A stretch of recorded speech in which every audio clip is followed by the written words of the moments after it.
FUSEE, everybody.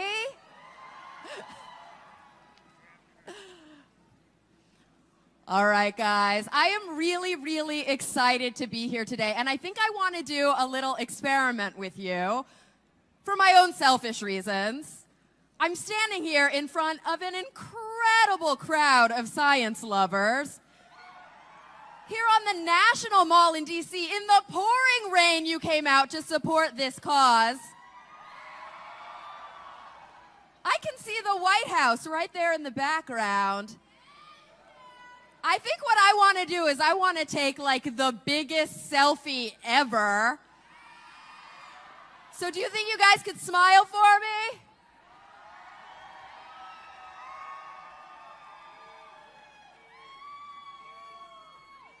All right, now I want you to do the same thing. Everybody take out your phones. The incredible technology that you have in your hand, these mini computers built and based upon science. And take yourself a huge group selfie. Let's do it. Yeah.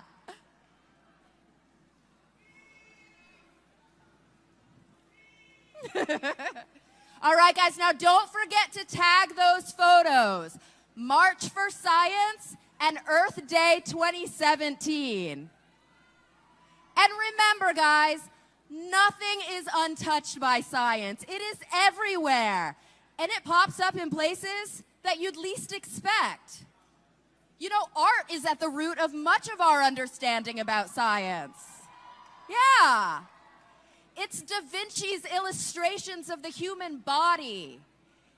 It's Charles Darwin's sketches of biodiversity in the Galapagos. And yeah. And science has produced great art, as our next speaker, the poet Jane Hirshfield, can attest to.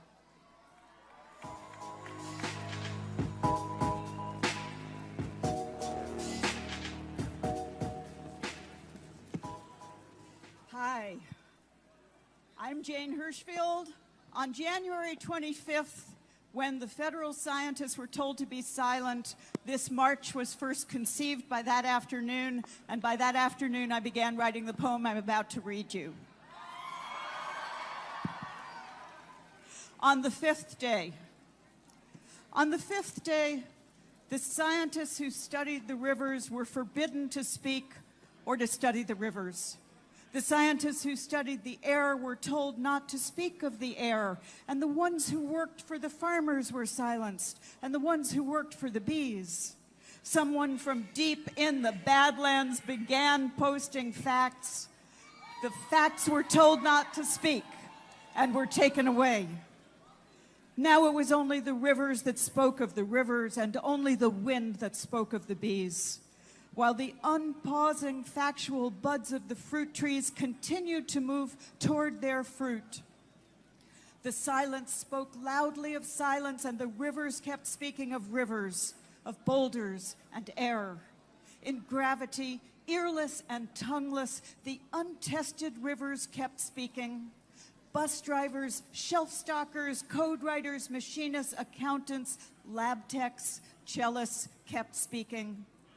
They spoke the fifth day of silence.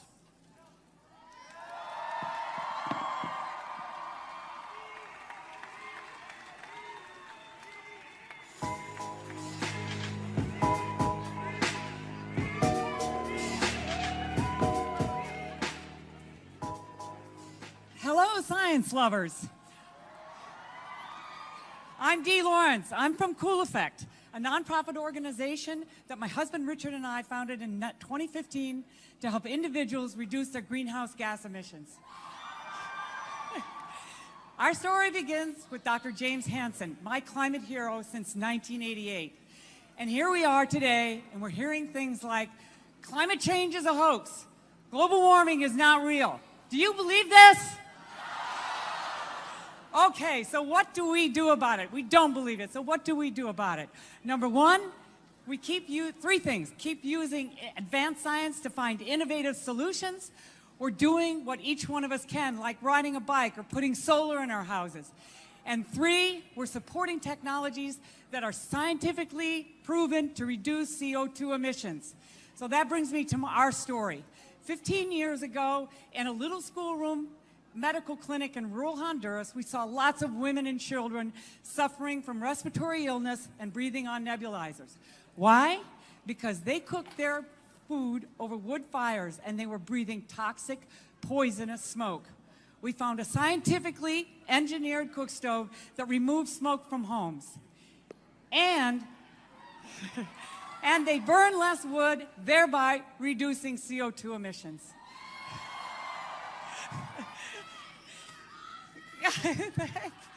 This gave rise to our stove project called Proyecto Mirador. We built 141,000 stoves. We've helped 500,000 people breathe less smoke, and we verifiably reduced over 1 million tons of CO2.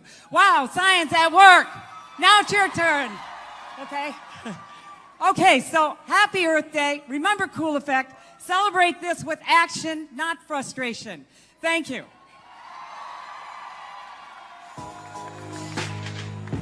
Hi, I'm Sheril Kirschenbaum with Science Debate.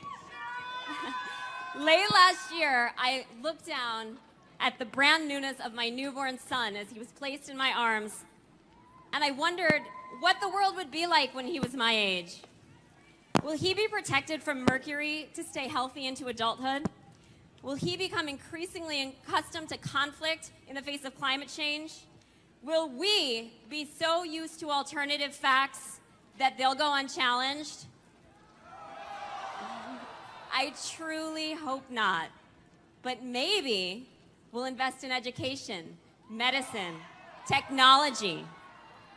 We'll cure diseases. We'll curb deforestation. We'll save species. We have so much potential if we invest in what matters most, our future.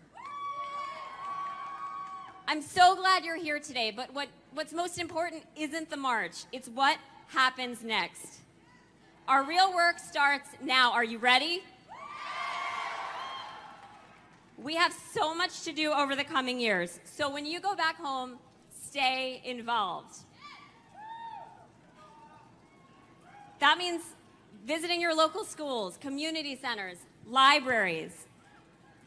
Telling your story, sharing why science is so crucial to who we are, how we live, and please take time to listen. I know a bright future is possible for my baby and his big brother and every child in America and around the world. Our kids are counting on us. They can't wait for another time, a different administration. They're counting on us, so get to work. Thank you.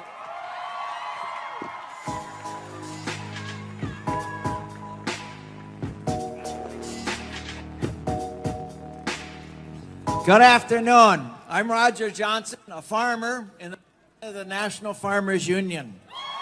We have 200,000 family farmers and ranchers who are members of Farmers Union across the country. Thank you for standing up for science. You see, farmers rely on sound science and public research to maintain the stability of the food system. This includes ensuring we have effective plant varieties, safe and reliable crop protection, healthy soil, and important weather information to produce adequate, reliable harvests.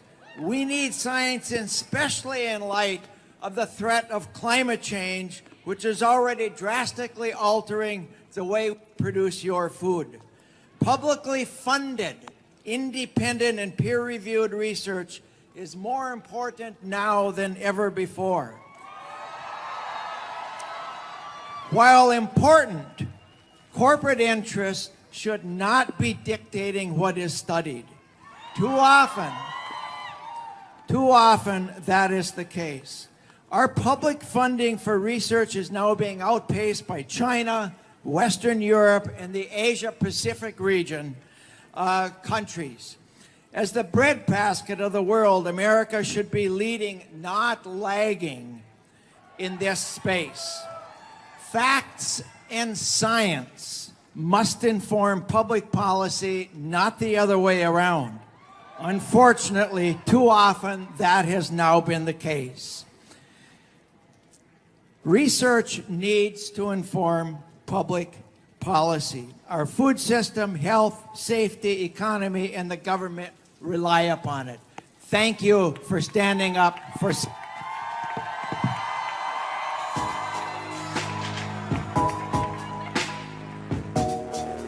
Hello, my name is Timothy Ingalsbee. I'm Executive Director of Firefighters United for Safety, Ethics, and Ecology. And I want to talk about the critical importance of science in wildfire management. 50 years ago, we created some of the first research labs to study fire and apply scientific research in fire management. Since then, we've made amazing discoveries about the vital ecological role of fire. And we've developed powerful technology to map, model, and monitor wildfires, improving safety for firefighters.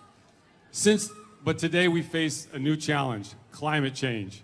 It makes wildfires ignite more easily, burn much more rapidly, and burn longer throughout the year. Firefighters are now increasingly caught between the unstoppable force of wildfire and the immovable objects of homes and communities. In this explosive matter-antimatter mix, predictable tragedies of firefighter fatalities and destroyed homes happen. Now more than ever, we need the best available climate science and fire ecology research, because we know that wildfire policies devoid of or in defiance of ecological science puts firefighters at greater risk and harms America's wildlands. But instead, we have an administration and Congress that rejects scientific findings that conflict with their ideology or special interests, that wants to slash funding for research, and tries but fails to silence scientists. Science should need no defense, but it's great to see so many science defenders willing to stand up, speak out, and march for science.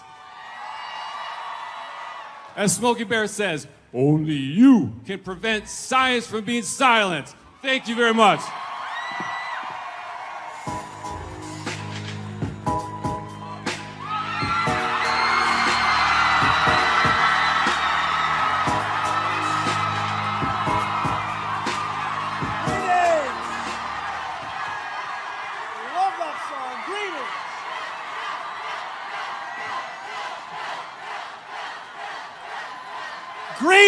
Greetings, fellow citizens.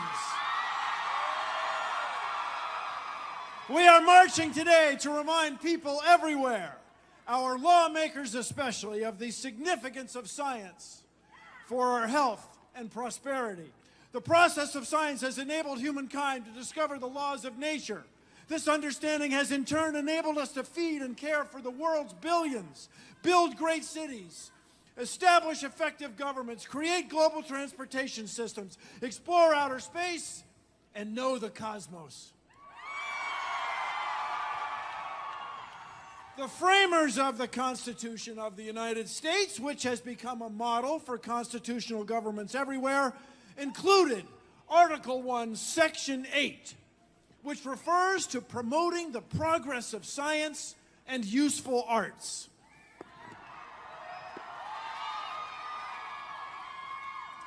Its intent is to motivate innovators and drive the economy by means of just laws.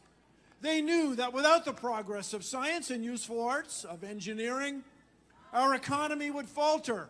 Without scientifically literate citizens, the United States, any country in fact, cannot compete on the world stage.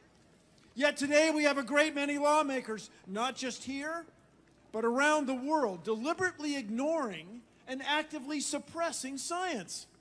Their inclination is misguided and in no one's best interest. Our lives are in every way improved by having clean water, reliable electricity, and access to electronic global information. Each is a product of scientific discoveries, diligent research, and thoughtful engineering. These vital services are connected to policy issues, which can only be addressed competently by understanding the natural laws in play.